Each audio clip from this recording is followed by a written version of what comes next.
So you are calling about that Norfield, what is it, MFG50 or something? Yeah, I think so. Let's take a look. Yeah.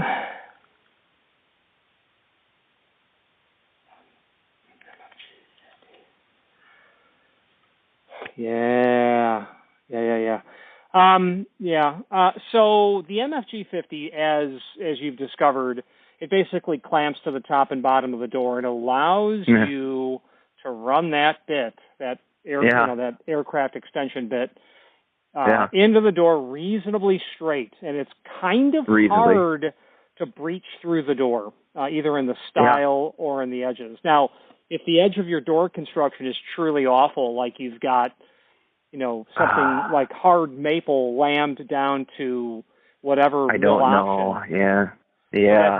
That bit's going to want to curve towards the less dense wood, but that's pretty unusual in architectural door work. But once in a while, you encounter it. So you obviously have a lever extension flush bolt, something like the ABSupply, extremely common. So this one's So what you really want is you want flush bolts that are intended for wood doors, not the one that's intended for metal doors like the FB458.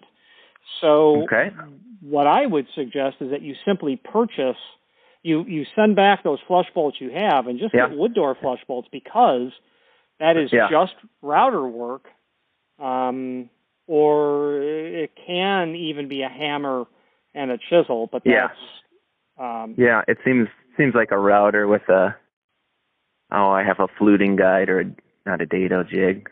I have some sort of rockler guide that fits on my router. I can squeeze on either side of the door.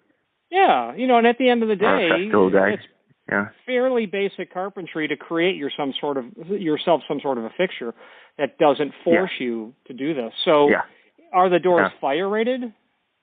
No. Okay. Residential doors. Probably the home probably built in the early '90s. I don't think it's been remodeled, so I don't know if the doors are MDF or pine. Well, it's a high-end house. I don't know what the doors are on the edges. Either poplar or MDF, probably. Yeah. If it was me in the field, I would be going for like an FB358. That's the corner style that's meant for wood doors. The problem, so it's meant for wood. Yeah, the problem with the wood door versions is if you have 8-foot tall doors, they are, yes sir. Well, so that's the problem with those, because you'll need a step stool to get up there on that top bolt.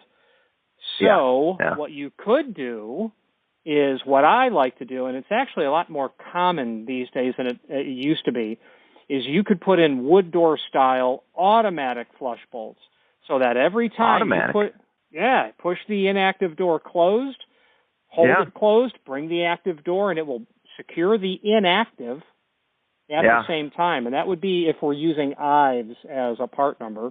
That'd be an FB42 if you were doing if you were doing like just the top. You may not want or need a flush bolt at the bottom, but if you're doing I believe her I want to correct myself, and I'm going to stop talking. It's FB41.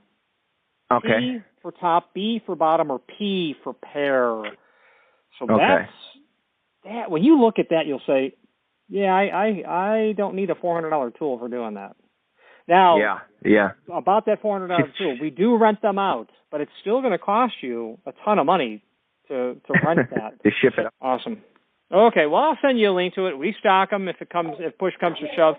That would be my recommendation. And if you looked in the catalogs, every catalog would say this is the one for wood doors and not the one that you've been provided. Oh, okay. I like it. Yeah, you are a wealth of knowledge. Yeah, thanks for your YouTube. Thanks for all your knowledge. Thank you. Thank you for calling, sir. Bye-bye. Bye-bye.